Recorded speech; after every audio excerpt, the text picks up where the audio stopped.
O Cid prestou depoimento na CPI do Distrito Federal na semana passada, no final da semana passada, não falou nada, vai ser reconvocado a CPMI, a gente vai saber em breve quando vai ser o depoimento dele, a oitiva dele, mas ele hoje presta depoimento na Polícia Federal, dessa vez vai ser sobre as investigações que apuram as atividades dele e os ataques ao processo eleitoral, as atividades do hacker Delgatti, na verdade, né? Então é sobre isso esse depoimento de hoje, mas tem uma matéria aqui do Metrópolis que é importante da gente falar, e acho que você pode conversar um pouco com a gente sobre isso, revelando aqui as 5 visitas, né, de 5 investigados que o Cid recebeu na prisão. Tá? Então, os investigados são o próprio pai dele, né, o pai do Mauro Cid, o Osmar Crivellati, que era o Cid do Cid, o braço direito do Cid, também visitou ele na cadeia. A gente tem também o coronel Jean Lawande Júnior, o militar que foi apontado como articulador de um suposto plano golpista no final do governo Bolsonaro, é o terceiro que visitou ele. Ele teve uma outra visita também do general Júlio César Arruda, que também foi convocado para depor na CPMI, comandava o Exército Brasileiro na ocasião da invasão dos 3 poderes. Tem mais um outro aqui também, daqui a pouco eu lembro, passo para vocês, tá? Que eu não estou conseguindo achar aqui na matéria, mas eu passei pelo menos 4 nomes aí para vocês, são 5 nomes de visitas que ele recebeu, todos convocados para depor na CPMI.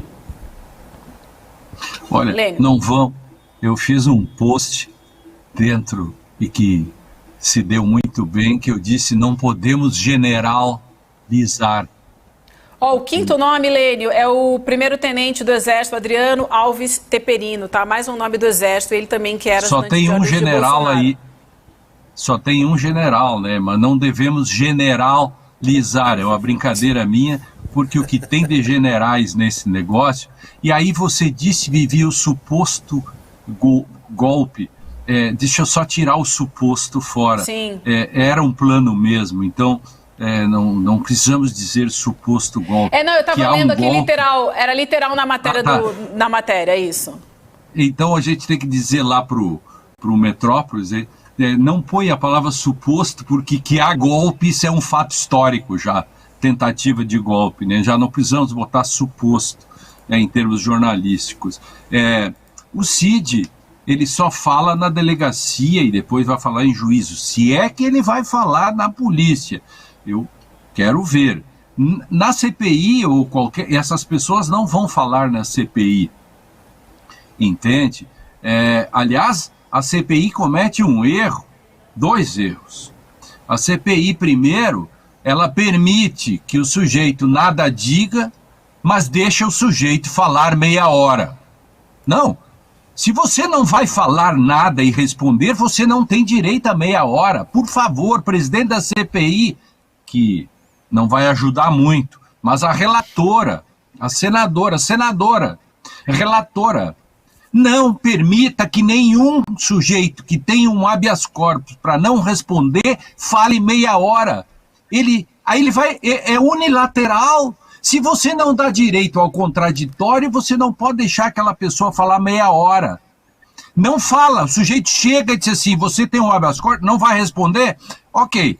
Então, abre os trabalhos. Aí pergunta se ele não quer responder, se está dispensado. Não percam tempo com esse negócio, a CPI. Eu estou curioso também, da CPI não se espera nada, é Barão de Itararé, da onde menos se espera, dali mesmo não vai sair. Com esses caras, vai sair por outras razões, mas não com essa gente aí. Agora, será que o que foi o ministro da Defesa, ele vai falar alguma coisa ou vai levar também um habeas corpus, ou a CPI sequer conseguiu aprovar a convocação dele? Essa é uma informação que eu não tenho. O general, que era o ministro da Defesa, ele irá à CPI. Paulo Sérgio. Paulo Sérgio. E a polícia já o convocou para falar? A Polícia Federal já convocou o Paulo Sérgio? Ou generais de 4 estrelas têm imunidade no Brasil? Exatamente. E a pressão interna na CPI é para que não se convoque ninguém dessa gente. Pois é, mas se nem... E onde está o Ministério Público? De novo, desculpa, eu fico aqui, né, o nosso telespectador, toda semana a gente está cobrando a entrada do Ministério Público de forma efetiva nisso. Por exemplo, não é possível que o sujeito, que era o ministro da Defesa, e acontece tudo aquilo, e ele já devia ter sido ouvido. Mas, aí de novo, o terceiro barquinho está passando e nós deixando o tempo passar. A CPI, ela não consegue nem aprovar algumas coisas, e quando vai alguém não fala. De fato, aí nós temos que deixar para a Polícia Federal, que é a protagonista nesse momento.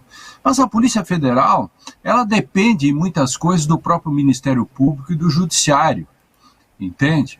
Então, está faltando muita coisa nesse enredo todo, e o tempo é inimigo aqui nessa história, porque o bolsonarismo está muito vivo.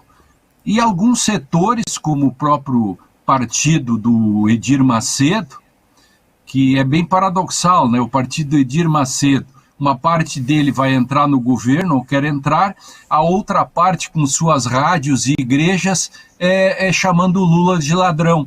Isso para um país como o Brasil é realmente algo que transforma tudo numa espécie de Macunaíma, né?